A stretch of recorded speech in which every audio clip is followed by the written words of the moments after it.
میرے گناہوں کا کفارہ ادا ہو جائے اور میری آپا بالکل ٹھیک ہو جائے۔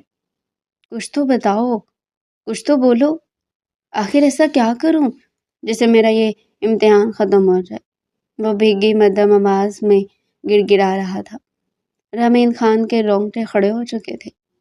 پلیز میرے لیے نہ صحیح، میری آپا کے لیے نہ صحیح، مگر ایک انسان ہونے کے ناطے دوسرے انسان کی مدد کے لیے مان جاؤ پلیز، میرے ساتھ چلو، اس کے بعد تم جو بولو گی میں کرنے کے لیے تیار ہوں۔ اگر تم مجھ سے علیحدگی چاہو گی تو میں، وہ گڑ گڑاتے ہوئے اچانک سے خاموش ہوا تھا۔ رامین دم سادے اسے دیکھے جا رہی تھی۔ تمہیں طلاق دے دوں گا، بس میری آپا کو نئی زندگی دے دو۔ جو لفظ وہ مر کر بھی نہیں بولنا چاہتا تھا، آج اپنی بہن کی زندگی کے لیے بول گیا تھا۔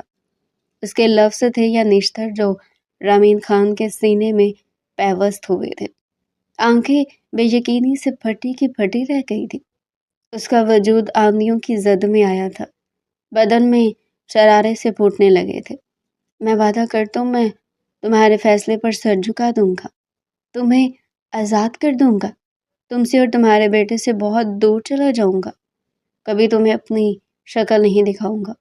بس ایک فریاد سن لو، میرے ساتھ چلو، میں بہت بے بس ہوں، بھیک مانگ رہا ہوں تم سے، مجھے خالی ہاتھ مت لوٹانا۔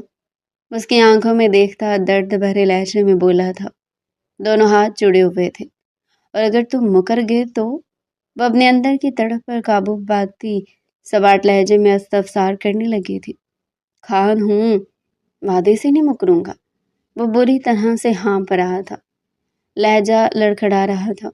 ٹھیک ہے، میں تمہارے ساتھ جاؤں گی، وہ اپنے اشتعال پر قابو پاتی بولی تھی۔ راہم جو ابھی ابھی کمرے سے نکل کر باہر آیا تھا، رامین کے الفاظ سن کر ہتھے سے اکھڑ گیا تھا۔ دماغ میں سنسناہٹ پیدا ہونے لگی تھی، چہرہ حد سے زیادہ سرخ ہو گیا تھا۔ وہ تیز تیز سانس لیتا واپس کمرے میں آیا۔ کمرے میں ایک طرف بہت پرانا صندوق پڑا ہوا تھا۔ اسے صندوق کھولا، پرانے کپڑے نکال کر باہر پھینکے۔ سب سے نیچے کالے کپڑے میں ایک پسٹل لپٹ کر رکھا ہوا تھا۔ اس نے بنا کسی ڈر خوف کے وہ پسٹل نکالا اور کمرے سے نکل کر رامین کے کمرے میں آیا۔ انزر کی پشت دروازے کی طرف تھی۔ میں تمہارے ساتھ جاؤں گی، لیکن رات کو تم مجھے، رامین کی نظر دروازے میں کھڑے راہم پر پڑی۔ اس کی آنکھیں پوری کی پوری پھٹ گئی تھی۔ راہم کے ہاتھ میں پسٹل تھا جس سے اس نے انزر کی پشت کا نشانہ لیا تھا۔ راہم! رامین چیخی تھی۔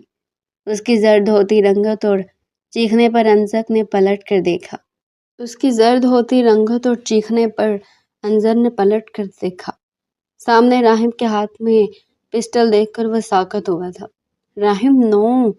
راہم بچے کو بیڈ پہ لٹاتی تیزی سے انزر خان کے آگے آ کر کھڑی ہوئی تھی۔ ہٹو سامنے سے! وہ ٹریگر پر انگلی رکھے حلق کے بل چلایا تھا۔ راہم پلیز، گولی مت چلانا پلیز!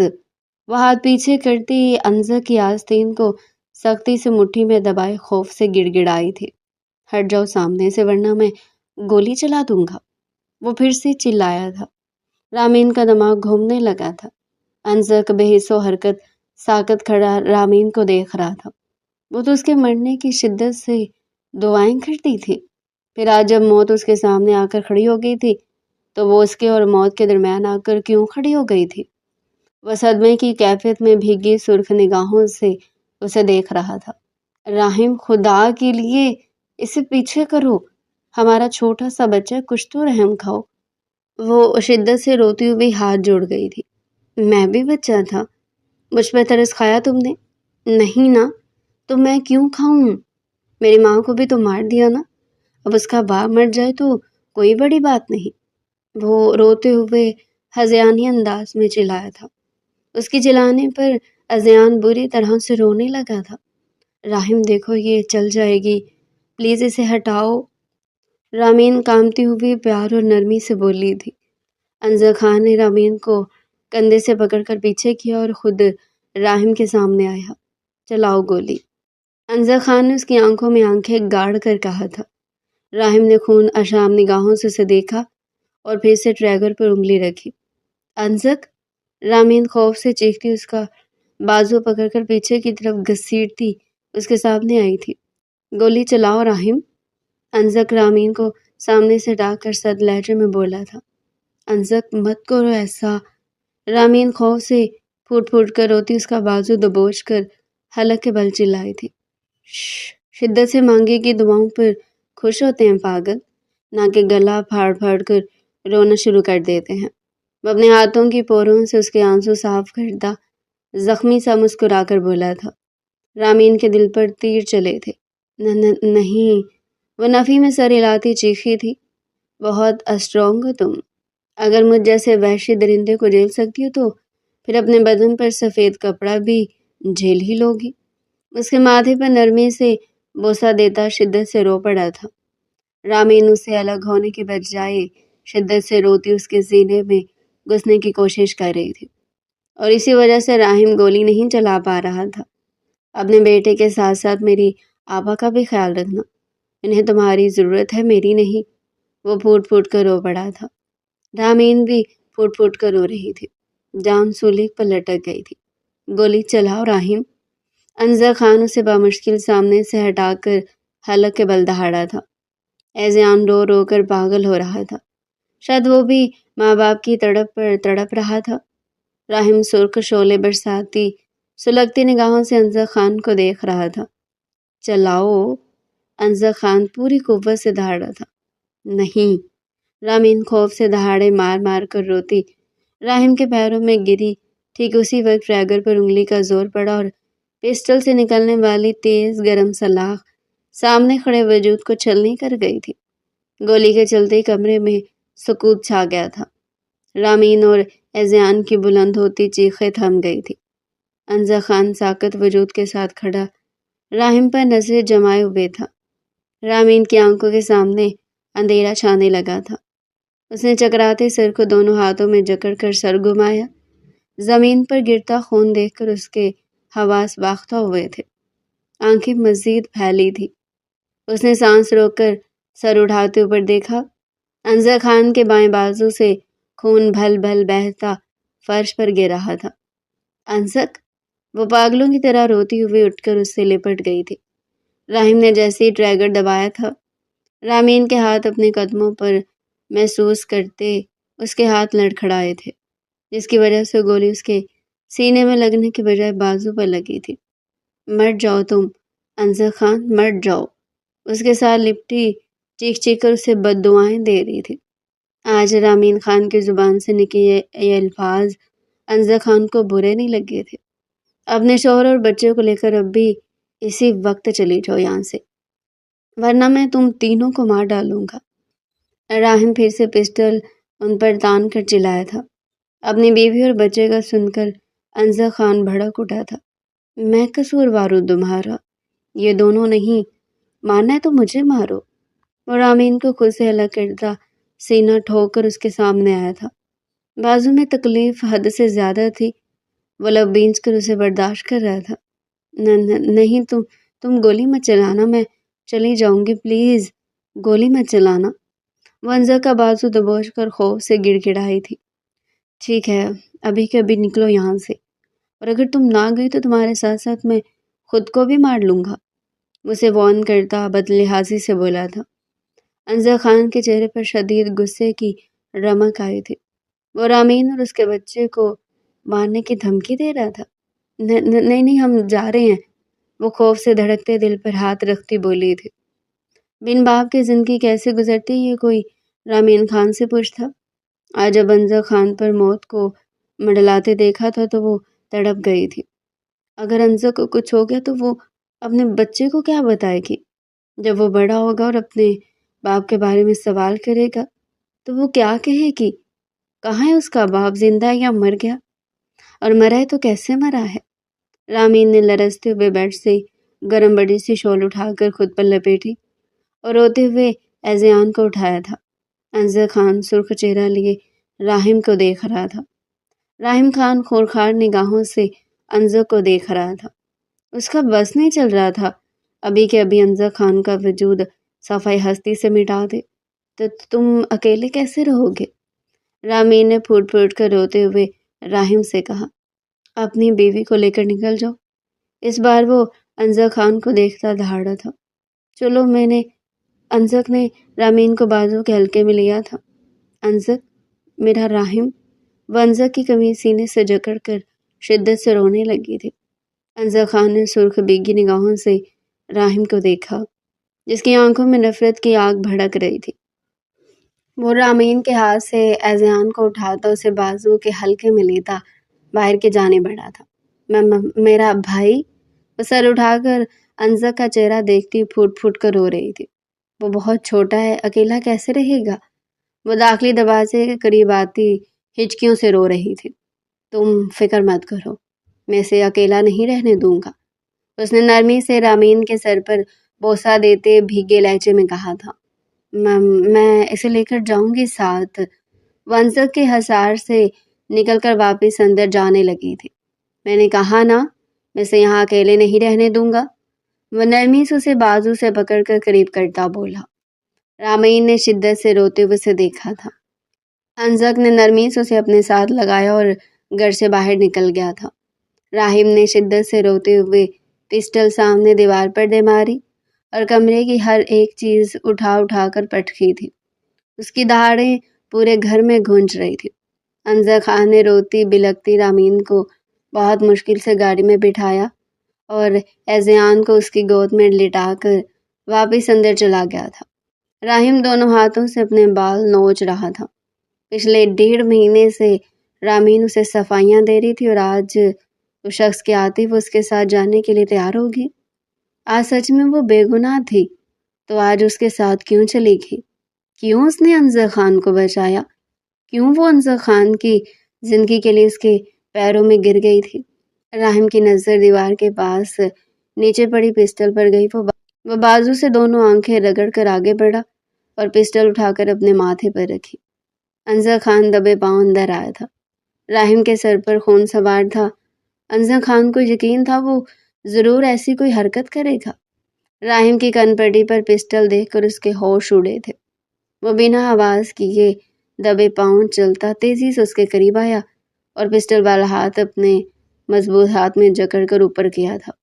راحم نے اپنے ہاتھ کو کسی مضبوط شکنجے میں پھنستا دیکھ کر سر گھماتے پیچھے کھڑے انزک کو دیکھا۔ آنکھوں میں لہو اترا تھا۔ چھوڑو میرا ہاتھ، وہ انزک کے سینے پر دوسرا ہاتھ رکھ کر اسے دھکا دیتا چیخا تھا۔ انزا خان نے اس کا ہاتھ مروڑتے بڑی مہارت سے اس کے ہاتھ سے پسٹل چھین کر اپنی جیب میں ڈالی اور اسے دھکا دے کر کرسی پر گرایا تھا۔ راحم کمر کے بل کرسی پر گرا۔ انزک نے الماری سے دوپٹہ نکال کر جلدی سے آگے بڑھتے اس کے ہاتھ کرسی سے باندھ دیے تھے۔ کھولو مجھے، راحم جھٹ پٹاتا چلایا تھا۔ بہت پریشان کیا تم نے میری بیوی کو۔ سالے ہو، سالے بن کر رہو، دشمن بنے تو چٹکیوں میں مسل دوں گا۔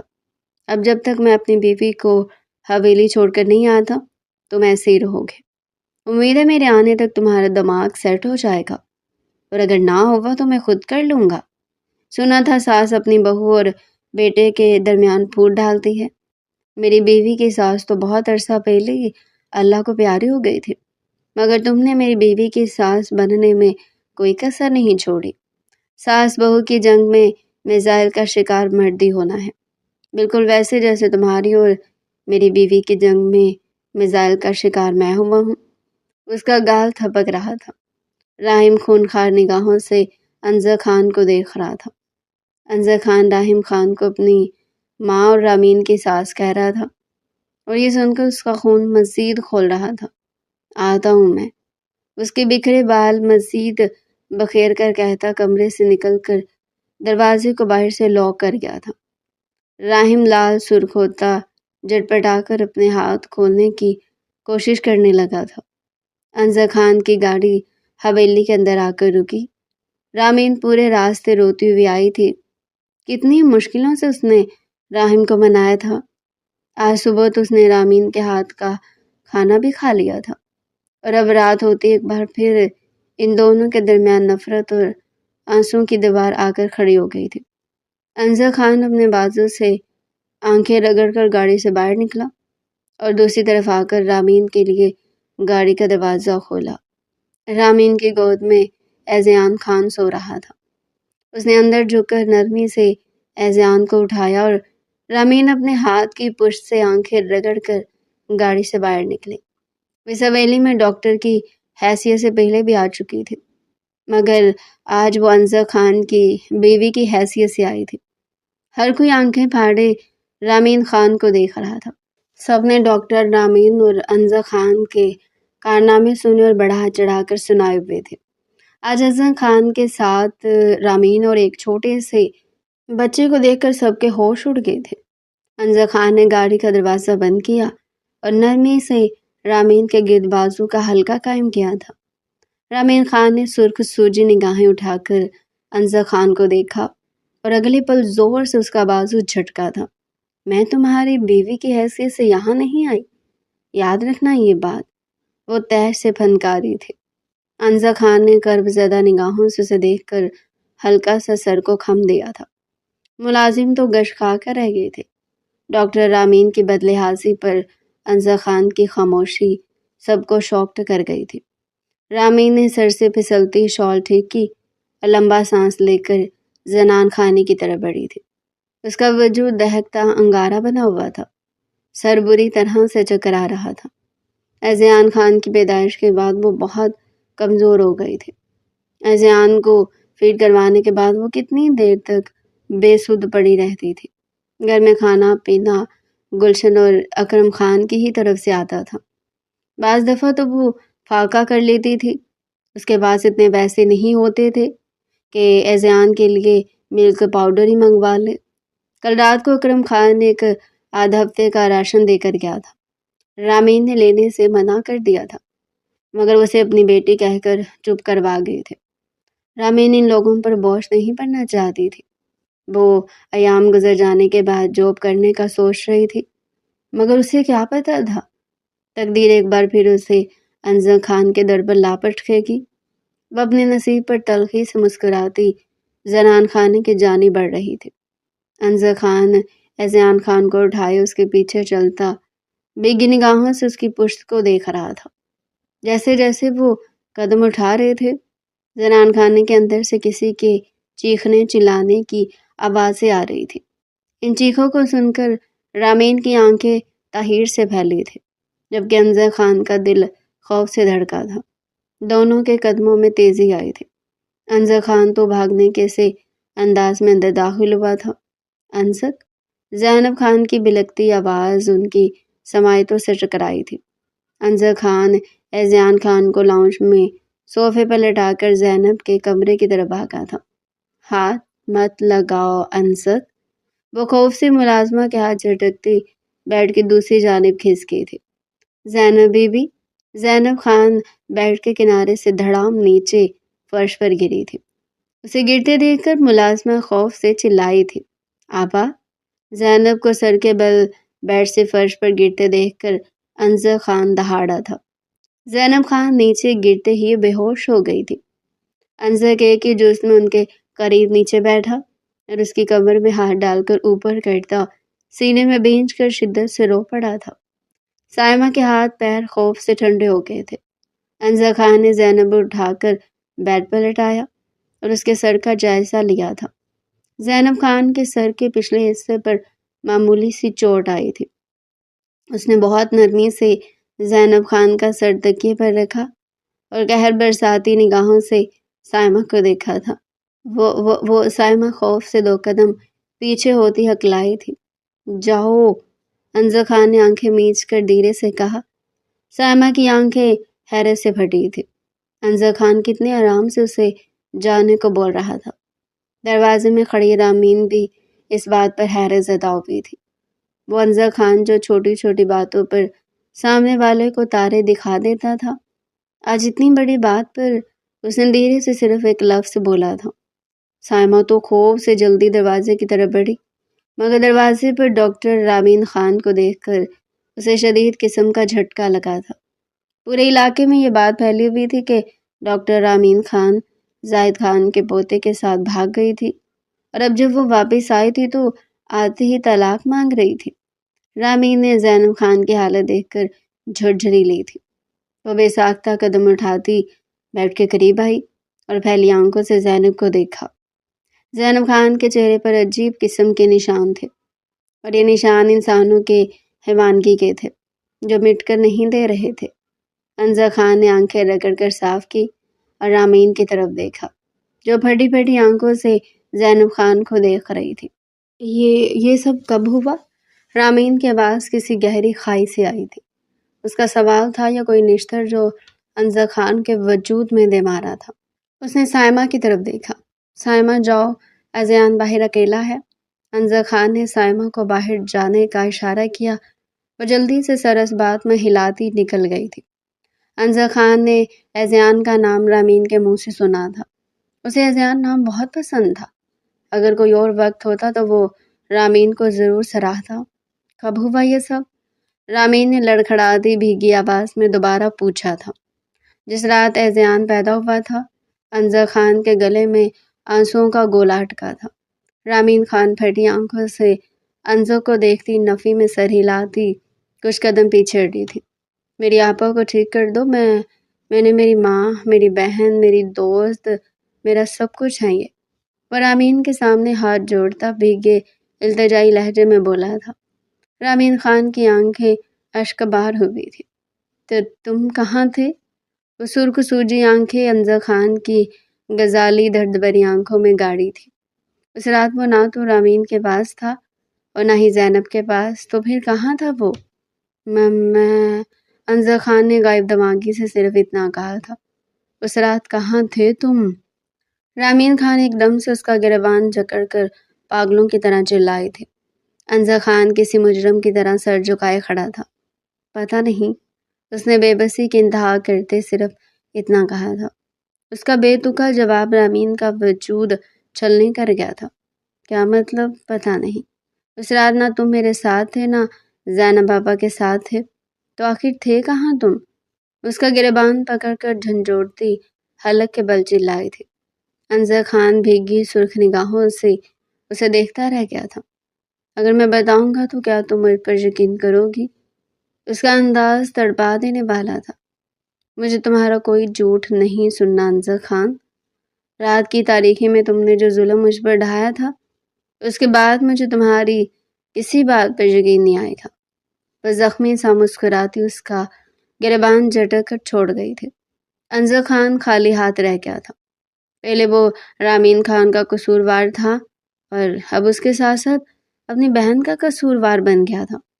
میرے گناہ بہت بڑے ہیں لیکن میں نے اپنی بہن… وہ جملہ ادھورا چھوڑ کر چہرہ دوسری طرف موڑ کر بنا آواز کے شدت سے رو پڑا تھا۔ رامین کی بات کا مطلب کسی اور ہی انداز میں دل پر لے گیا تھا۔ اسے لگ رہا تھا کہ رامین کی نظروں میں زینب خان کی ایسی حالت کا قصوروار وہ ہے۔ رامین اس کی آدھی ادھوری بات سن کر تیش و اشتعال سے سرخ پڑتی رو پڑی تھی۔ غلط ٹریک پر جا کر میرا دماغ خراب مت کرو، وہ انگلی اٹھا کر چلائی تھی۔ میرے گناہ بہت بڑے ہیں، میں جانتا ہوں، مگر میں اتنا بڑا گناہ نہیں کر سکتا۔ انزا خان نے چہرے سے ہاتھ اٹھاتے ہوئے بنا آواز کی شدت سے روتے کہا تھا۔ آنکھیں لال سرخ ہو رہی تھی۔ رامین خان نے اس کے الفاظ سنتے ہی اپنے دائیں ہاتھ کا ایک زناٹے دار تھپڑ اس کے چہرے پر دے مارا تھا۔ اس کا تھپڑ کھاتی انزا خان ساکت ہوا تھا۔ رامین کا دل کر رہا تھا ایک کے بعد پہ در پہ تھپڑ مارتی جائے۔ Shut up, just shut up. وہ پھر سے اس کا گریبان جکڑتی دہاڑی تھی۔ انزا خان سرخ بے بس نگاہوں سے اسے دیکھنے لگا تھا۔ رامین نے اس کا گریبان چھوڑتے اپنے کندھے پر ڈھلکتے ہوئے شال نوچ کر اتارتے ہوئے بیڈ کے کنارے پر پھینکی تھی۔ اس کا دم گھٹنے لگا تھا۔ وہ بال ہاتھوں میں جکڑتی لمبے لمبے سانس لینے لگی تھی۔ ابھی میری نظر سے دور ہو جاؤ ورنہ میں تمہارا سر پھاڑ دوں گی۔ وہ انزا خان کی آنکھوں میں آنکھیں گاڑ کر وارن کرنے والے میں گھرائی تھی۔ انزا خان بنا کچھ کہے خاموشی کے ساتھ کمرے سے نکل گیا تھا۔ رامین خان بیڈ کے کنارے پر بیٹھے بھیگی نگاہوں سے زینب خان کو دیکھنے لگے تھے۔ ہر طرف قیامت ہی قیامت تھی۔ کوئی اپنے لیے رو رہا تھا تو کوئی دوسروں کے لیے رو رہا تھا۔ کون ہے وہ لوگ جن کی زندگی ہر وقت خوشگوار رہتی ہے؟ 1.5 مہینہ پہلے روبیشہ کی گاڑی کب سے نظروں سے اوجھل ہو گئی تھی۔ زارون خان سرخ بیگی نگاہوں سے اس خالی راستے کو دیکھ رہا تھا۔ دوسری طرف سے گاڑی آئی۔ سڑک کے درمیان بیٹھے انسان کو دیکھ کر اس نے گاڑی کے ہارن پر جیسے ہاتھ ہی رکھ دیا تھا۔ گاڑی کے ہارن پر زارون گہرا سانس لے کر اٹھا اور گاڑی میں بیٹھا۔ اس نے گاڑی سٹارٹ کرتے مینشن کی طرف موڑی تھی۔ آنکھیں بھیگتی جا رہی تھی۔ وہ سڑک کے کنارے گاڑی روکتا، اسٹیئرنگ پر ہاتھ مارتا تکلیف سے دہاڑا تھا۔ I hate you Rubisha Khan, I hate you. Steering پر ہاتھ مارتا شدت سے روتے ہوئے چلایا تھا۔ I hate everyone, I hate everyone. نفرت ہے مجھے، سب سے نفرت ہے۔ وہ اپنے بال نوچتا گرایا تھا۔ زارون خان محبت کے لیے نہیں بنا، نفرت ہے مجھے، نفرت۔ وہ ونڈو اسکرین پر مکے مارتا حلق کے بل دہاڑا تھا۔ اس نے روتے ہوئے اسٹیئرنگ پر سر ٹکا دیا تھا۔ ڈیڈ، اس نے بنا آواز کے روتے ہوئے زرار خان کو پکارا تھا۔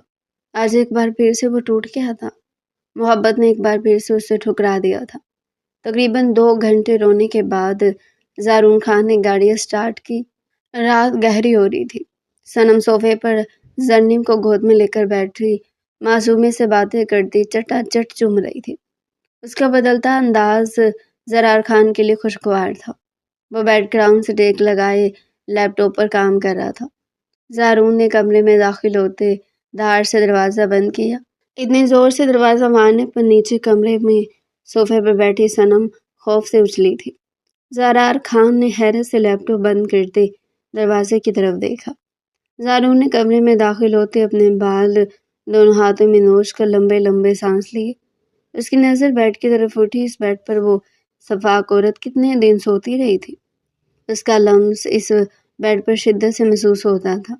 زارون نے تیش و اشتعال سے سرخ پڑتے بیڈ کی چادر نوچ کر فرش پر پھینکی۔ اس نے کمرے میں ہر طرف دیکھا۔ اس کمرے کی ہر چیز پر اس کا لمس تھا۔ اس نے روتے ہوئے دہاڑتے ڈریسنگ ٹیبل کے شیشے پر زور سے مکے مارے۔ شیشہ چکنا چور ہوتا فرش پر گرا تھا۔ 1 منٹ گزرا تھا۔ زارون کی دہاڑ اور توڑ پھوڑ کی آواز پر صنم بری طرح سے ڈر گئی تھی، جبکہ زرار خان ایک پل میں سمجھ گیا تھا یہ سب کیا ہو رہا ہے۔ وہ لیپ ٹاپ اٹھا کر سائڈ ٹیبل پر رکھتا چہرے پر ہاتھ پھیر کر اٹھا اور صنم کی طرف دیکھا، جو خائف ہوتی دروازے کی طرف دیکھ رہی تھی۔ ڈرو مت، کچھ نہیں ہوا، تم زرنیم کو سلا کر خود بھی سو جانا، میں تھوڑی دیر تک آ جاؤں گا۔ وہ جھک کر زرنم کا چھوٹا سا خوبصورت پھولا سرخ سفید گال چوم کر بولا تھا، گھر میں چور آ گئے ہیں سر۔ صنم نے توڑ پھوڑ کی آواز پر خوف سے کہا تھا۔ زرار خان نے چونک کر اسے دیکھا تھا۔ کوئی چور نہیں آیا، یہ تمہارے فیورٹ لالا کے کارنامے ہے، تم ریسٹ کرو، میں ذرا دیکھ کر آتا ہوں۔ اسے نرمی سے جواب دیتا کمرے سے نکل گیا تھا۔ صنم نے دھڑکتے دل پر ہاتھ رکھا اور زرنیم کو دیکھا۔ زرنیم کی آنکھیں نیند سے بند ہو رہی تھی، لیکن بار بار چیزیں توڑنے کے آواز پر وہ پوری آنکھیں کھول لیتی تھی۔ وہ اسے کندھے سے لگاتے تھپکیاں دیتی اٹھ کر بیڈ پر آئی اور درمیان میں لٹا کر اس کے اوپر کمبل اڑایا تھا۔ زرار خان نے خود پر قابو پاتے کمرے کا دروازہ کھولا۔ زارون پورے کمرے کا حشر بگاڑتا کمرے کے وسط میں گھٹنوں کے بل بیٹھا، دونوں ہاتھوں میں چہرہ چھپائے بچوں کی طرح پھٹ پھٹ کر رو رہا تھا۔ اسے روتا دیکھ کر زرار خان شاکڈ ہوا تھا۔ زارون، وہ تڑپ کر اس کے قریب آتا نیچے فرش پر اس کے قریب بیٹھا تھا۔ اس نے زارون کے چہرے سے دونوں ہاتھ ہٹائے۔ ڈیڈ، زارون بچوں کی طرح روتے ہوئے اس سے لپٹ گیا تھا۔ اس کا آنسوں سے تر چہرہ دیکھ کر زرار خان آگ کا شعلہ بنا تھا۔ کیا ہوا ہے زارون؟ اس نے زارون کو خود سے الگ کرتے سپاٹ لہجے میں پوچھا تھا۔ زارون نے بھیگی نگاہوں سے اسے دیکھا۔ اگلے پل وہ زرار خان کے ہاتھ بری طرح سے جھٹک گیا تھا۔ آپ کو اس سے کیا؟ میں روؤں یا ہنسوں، آپ کو اس سے کوئی مطلب نہیں ہونا چاہیے۔ وہ بے حسی کا لبادہ اوڑھ کر تیش سے بولتا اٹھ کھڑا ہوا تھا۔ میں بحث کرنے کے موڈ میں نہیں ہوں، مجھے صاف صاف بتاؤ تم رو کیوں رہے ہو؟ وہ کھڑا ہوتا زارون کو اپنے مقابل کرتا آنکھوں میں آنکھیں ڈال کر پوچھنے لگا تھا۔ نہیں بتاؤں گا۔ زارون نے اس کی کالی گہری آنکھوں میں آنکھیں گاڑ کر سپاٹ لہجے میں کہا تھا۔ ہر بار کی طرح آج بھی وہ ڈٹ گیا تھا۔ میری بات سمجھ نہیں آ رہی تمہیں؟ بتاؤ مجھے، کس کی اتنی ہمت ہوئی کہ وہ میرے زارون کو رلا سکے؟ وہ تیش سے گرایا تھا۔ میرا زارون؟ زارون نے میرا زارون پر زور دیتے کہکا لگایا تھا۔ میں اگر آپ کا زارون ہوتا تو آپ مجھے اکیلے پاکستان نہ آنے دیتے، مجھے اکیلی ان وحشتوں میں نہ دھکیلتے، مجھے اتنا سفاک نہ بناتے۔ اس کی آنکھوں میں آنکھیں ڈال کر چلایا تھا، میرے ماں باپ کون ہے، میں کون ہوں؟ آپ نے مجھے کبھی بتایا ہی نہیں۔ نہیں نا، تو پھر کیوں بتاؤں آپ کو؟ میں مروں یا جیوں آپ کو اس سے کیا؟ آج میرا رونا آپ کو نظر آ گیا؟ یہ رونا آپ کو اس وقت نظر کیوں نہیں آتا تھا جب ہر روز میرے دوست مجھ سے میرے ماں باپ کا پوچھتے تھے اور میرے جواب نہ دینے پر وہ میرا مذاق اڑاتے کہکے لگاتے تھے؟ کیوں نظر نہیں آیا آپ کو میرا رونا؟ وہ اپنے بال مٹھیوں میں دبوچتا روتے ہوئے دہاڑا تھا۔ زرار خان کی آنکھیں حد سے زیادہ سرخ ہو چکی تھے۔ وہ جتنا مرضی زارون کو پیار کر لیتا، اس کے اندر کی خلش کو کبھی بھر نہیں سکتا تھا۔ آپ کو صرف اپنے کام سے پیار ہے، صرف اپنے کام سے۔ میں آپ کے لیے کوئی معنی نہیں رکھتا، جائیں میرے روم سے۔ وہ سرد سپاٹ لہجے میں بولتا واش روم میں داخل ہوتا، زور سے دروازہ بند کر گیا تھا۔ اس کے جاتے ہی زرار خان کی آنکھیں نم ہونے لگی تھی۔ آج ایسا کیا ہوا تھا کہ آج پھر سے وہ پہلے کی طرح اگزیکسیو ہو گیا تھا؟ اس نے تو اب غصہ کرنا چھوڑ دیا تھا، اب تو وہ بہت سویٹلی سب سے بات کرتا تھا۔ باہر دروازے کے پاس کھڑی صنم شاکڈ ہو گئی تھی۔ اندر کیا چل رہا تھا اسے بالکل سمجھ نہیں آئی تھی۔ دنیا کے سامنے ان دونوں کا پیار بے مثال تھا اور بند کمرے میں کیسے کتوں کی طرح لڑ جھگڑے تھے۔ وہ صدمے اور بے یقینی کی کیفیت میں گھری جلدی سے سیڑھیاں اترتی اپنے کمرے میں چلی گئی تھی۔ زرار خان کے دماغ کی نسیں پھٹنے لگی تھی۔ یہ کیسا امتحان تھا اس کا؟ وہ جا کر بھی اسے کچھ بتا نہیں سکتا تھا، اس کے الفاظ ساتھ ہی نہیں دیتے تھے۔ کیسے بتاتا وہ ان کی زندگی کس کس مقام سے گزری ہے؟ اگر وہ حقیقت کو جان جائے گا تو کیا صنم کس گھر میں رہنے دے گا؟ نہیں۔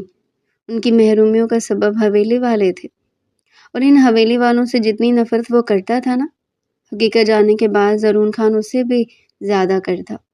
زارون اس دن کے بعد پھر سے پہلے والے زون میں چلا گیا تھا۔ وہ نہ کسی سے ٹھیک سے بات کرتا تھا، نہ ملتا تھا، اور ہر وقت اپنے کمرے میں بند رہتا تھا۔ اس کے دوست پورا دن کالز کرتے رہتے مگر وہ کسی کا جواب تک نہ دیتا تھا۔ اگر کبھی کمرے سے نکلتا تو زرنیم کے ساتھ وقت گزار کر واپس کمرے میں چلا جاتا تھا۔ اس دن کے بعد اس نے صنم سے بھی بات نہیں کی تھی، اور صنم تو اس کا وہ روپ بھول ہی نہیں پا رہی تھی۔ انزر خان بار بار اپنی آنکھوں میں امڑ آنے والے آنسو بازو سے رگڑتا لاؤنج میں چکر کاٹ رہا تھا۔ رامین نے اپنے لفظوں کی توثیق کر دی تھی، مگر اس کے اندر وہ چند پل کی غلط فہمی گھر کر گئی تھی۔ وہ چاہ کر بھی ان الفاظ کو بلا نہیں پا رہا تھا۔ آنکھیں حد سے زیادہ سرخ اور سوج چکی تھی۔ ادھر سے ادھر چکر کاٹتے اسے راہم کا خیال آیا تھا۔ وہ راہم کو کمرے میں کرسی سے باندھ کر لاک کر کے آیا تھا۔ وہ لمبا سانس لے کر تیزی سے باہر کی جانب بڑھا تھا۔ کچھ دیر بعد وہ رامین کے گھر میں داخل ہوا۔ پورے گھر میں سناٹا چھایا ہوا تھا۔ اسے حیرت ہوئی، راہم اتنی خاموشی اختیار کیسے کر سکتا تھا؟ اس نے آگے بڑھ کر کمرے کا دروازہ کھولا۔ راہم کا سر کرسی کی پشت کے ساتھ ایک طرف لڑکا ہوا تھا، وہ گہری نیند میں سویا ہوا تھا۔ انزک نے آگے بڑھ کر اس کا متورم چہرہ دیکھا، وہ روتا روتا سو گیا تھا۔ انزک خان بے اختیار اس کے سامنے ایک گھٹنا موڑ کر فرش پر بیٹھ گیا تھا۔ آج جتنی تکلیف میں انزک خان تھا اتنی تکلیف میں راہم پچھلے ایک سال سے تھا۔ یہ ایک سال اس کی ہر خوشی چھین کر لے گیا تھا۔ وہ دن رات کونوں خدروں میں بیٹھ کر بنا آواز کے روتا رہتا تھا۔ آج بھی رامین کے چلے جانے کے بعد وہ دہاڑے مار مار کر رویا تھا۔ اس کی زندگی ناسور ہو چکی تھی۔ اگر آج انزک خان اسے باندھ کرنا چاہتا تو وہ خود کو صفائی ہستی سے مٹا ڈالتا۔ انزک خان کی حالت بھی آج راہم خان جیسی تھی، وہ بھی بلک بلک کر رویا تھا۔ آج اس کے آنسو بھی کسی نے نہیں پوچھے تھے۔ انزک نے بغور اس کا چہرہ دیکھا۔ راہم کے نقوش بہت خوبصورت تھے، رونے سے چہرے پر آنسوؤں کے میٹھے میٹھے سے نشان واضح تھے۔ اس نے اٹھ کر راہم کے ہاتھ کھولے۔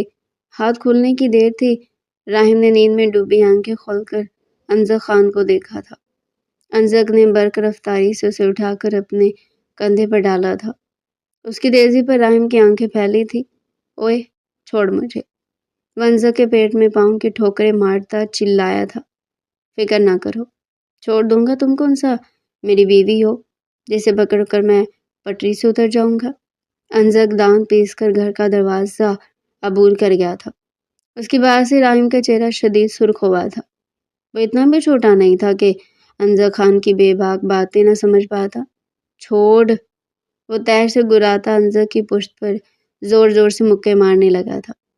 انزک خان اس کے وار سہتا گاڑی کے قریب آیا اور پیسنجر سیٹ کا دروازہ کھول کر اسے اندر بٹھایا تھا۔ راہم کے سیدھے ہونے سے پہلے وہ تیزی سے دوسری طرف آ کر گاڑی میں بیٹھا اور گاڑی کا دروازہ لو کرتے فل سپیڈ سے بھگائی تھی۔ راہم پورے راستے چیختا چلاتا انزک خان پر تشدد کرتا رہا، مگر انزک خان پر رتی برابر بھی اثر نہیں ہوا تھا۔ گاڑی حویلی کے پورچ میں آ کر رکی۔ اس نے گاڑی سے نکل کر راہم کو بامشکل گھسیٹ کر باہر نکالا اور اس کے منہ پر زور سے ہاتھ رکھ کر اس کی چیخیں دباتا اندر کی جانب بڑھا تھا۔ وہ راہم کو زامین کا بھائی نہیں، اپنا بھائی مان کر حویلی لایا تھا اور اب اسے اپنے قابو میں لے کر زنان خانے کی جانب بڑھا تھا۔ وہ جیسے ہی راہم کو لے کر ایک کمرے میں داخل ہوا، راہم جھٹپٹ آ کر اس کے حصار سے نکلا تھا۔